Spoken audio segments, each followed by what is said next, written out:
Frisco, Texas, the first round of the NFL playoffs not only provided some entertaining games, but likely gave the Cowboys and their fans added frustration as they sit on the outside looking in. 3 opponents from the 2017 season played this past weekend, with the Falcons advancing to the divisional round. This week, the DallasCowboys.com will try to answer some of the more pressing questions that surround this team, both looking forward and backward. Today, the staff writers discuss the biggest reason the Cowboys can rebound next season and get back to the playoffs. Last offseason, the Cowboys took a calculated risk that now shows signs of paying off. In 2017 they let 4 veteran defensive backs depart via free agency: Brandon Carr, Missouri Claiborne, Barry Church and J.J. Wilcox, and attempted to replace them with 3 draft picks: Chidobe Awuzie, Jordan Lewis and Xavier Woods. Injuries probably restricted their development early on. Awuzie in particular missed 6 of the first 9 games, but by the end of the season,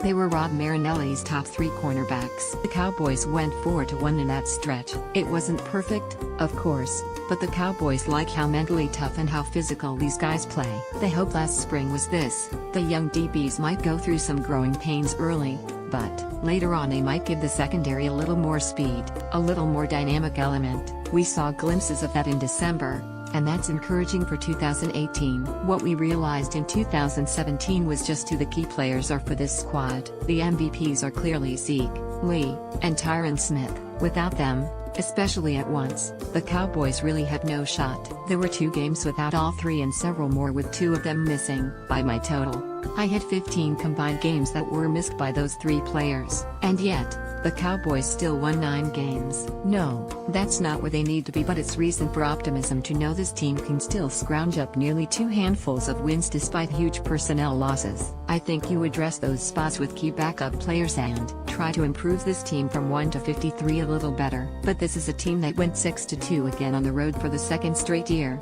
suggesting to me that not only is this team close, but if it can get to the playoffs, anything can happen. So close to the postseason might also mean the Cowboys aren't too far away from their ultimate goal. This is going to sound a bit contrary to what I said on Thursday, but I think the thing that gives me the most optimism for 2018 is that this is not a bad football team. Zoom out and take a look at the big picture. This is a team that was without its 3 best players for significant stretches of the season. Now, obviously they didn't handle that well, but I'm plenty optimistic that Ezekiel Elliott, Tyron Smith and Sean Lee can enjoy more productive seasons in 2018. And if they can, then this team should have plenty of talent to hang with anyone in the league. Obviously there are problem spots to upgrade. The Cowboys need to upgrade the talent at wide receiver and safety.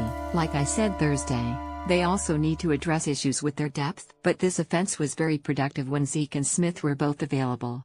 And they were solid on defense with Lee in the lineup. This is not a team without talent. It just needs some better depth and some better breaks. Have to be happy about Will McClay not taking the opportunity to interview with the Texans. For McClay it wasn't the right place or right time, so that was a break for the club. One day, McClay will get to run his own team, but until then he's helping the Joneses stop theirs. We should all feel optimism when it comes to the job that McClay does. He's a tireless worker that not only has a keen eye for talent but the personality to manage all parties involved. Until you've sat in that draft room and seen it with your own eyes, you wouldn't understand how difficult a job it really is. Losing McClay would have been a huge blow to this franchise, so the fact that he's returned for another season should give Cowboys fans optimism. Next year we might not be as lucky.